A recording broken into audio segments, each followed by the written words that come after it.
पिछली श्रृंखला में हमने इस बात पर विचार किया कि हमको कुछ भी प्राप्त करने के लिए, चाहे वो ज्ञान हो, सम्मान हो या कोई वस्तु हो, तो हमको झुकना ही पड़ता है। बिना झुके हमको कोई वस्तु प्राप्त नहीं होती है। वैसे भी कोई सामान भी है तो उसको हमको उठाने के लिए, लेने के लिए झुकना पड़ता है। उसी तरह से ज्ञान है तो ज्ञान के लिए हमको अपने गुरु के आगे झुकना पड़ता है। या सम्मान, समाज में इज्जत बनाने के लिए भी हम झुकते हैं, किसी से प्रेम करते हैं, कुछ त्याग करते हैं। जब समाज को हमसे कुछ प्राप्त होता है तभी समाज हमको इज्जत देता है, सम्मान देता है।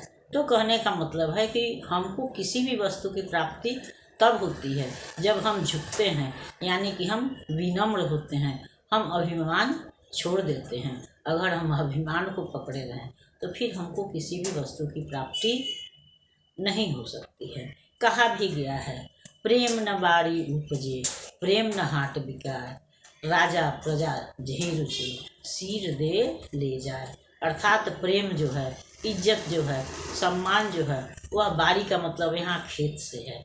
तो ये सब जो है वह न तो किसी खेत में पैदा होते हैं और न हाट का मतलब बाजार से है, तो न ये किसी बाजार में बिकते हैं कि हम खरीद सकते हैं। बल्कि प्रेम जो है वह राजा या प्रजा दोनों को समान रूप से प्राप्त होता है। लेकिन इसके लिए राजा या प्रजा यानी कि किसी भी व्यक्ति को झुकना पड़ता है। जो व्यक्ति झुकता है, शीश देने का मतलब है कि शीश को झुका लेना, अपने आप में विनम्रता लाना। तो राजा या प्रजा या कोई भी व्यक्ति जिसको भी मान चाहिए, सम्मान चाहिए, ज्ञान चाहिए, तो उसको झुकना पड़ेगा, विनम्र होना पड़ेगा, अपनी सुविधाओं का त्याग करना पड़ेगा।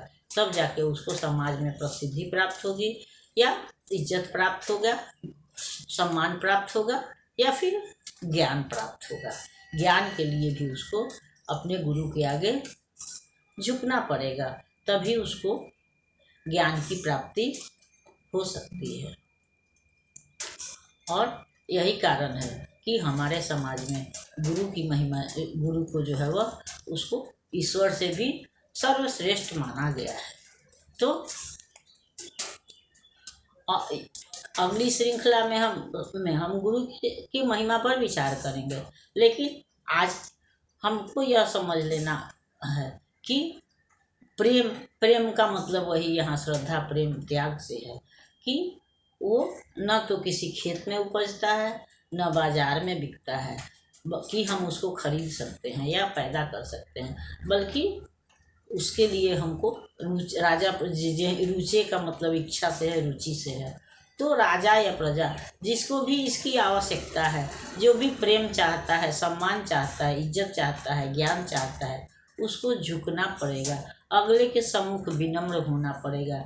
यानी अगर ज्ञान चाहिए तो गुरु के आगे झुकना है, सम्मान चाहिए तो समाज के आगे झुकना है, समाज के लिए त्याग करना है, बलिदान करना है, तभी जाके हमको सम्मान की प्राप्ति होगी।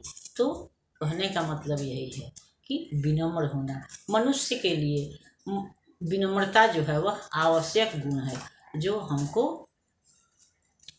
मनुष्यों में श्रेष्ठता प्रदान करती है, योग्यता प्रदान करती है और हम सर्वश्रेष्ठ बनते हैं या समाज में अपना एक स्थान बनाते हैं, सम्मान प्राप्त करते हैं या ज्ञान प्राप्त करते हैं।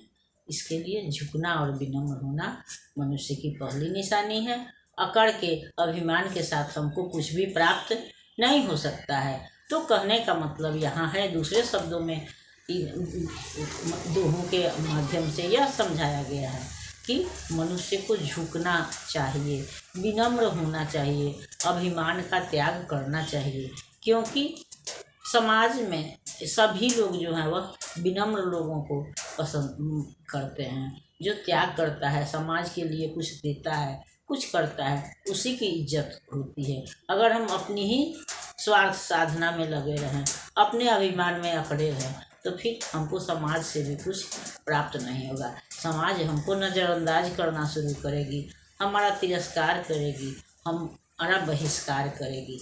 इसलिए अपना एक सम्मानीय स्थान बनाने के लिए, सम्मानपूर्ण जिंदगी के लिए हमको विनम्र होना आवश्यक है। और यह विनम्रता हमको ज्ञान से प्राप्त होती है, और ज्ञान जो है वह हमको गुरु से प्राप्त होता है। यही कारण है कि गुरु को हमारे समाज में सर्वश्रेष्ठ स्थान प्राप्त है। अगली श्रृंखला में हम गुरु की महिमा पर विचार करेंगे। तब तक यह श्रृंखला आपको पसंद आती है तो इसको लाइक कीजिए, सब्सक्राइब कीजिए। मिलते हैं अगली श्रृंखला में, तब तक के लिए धन्यवाद।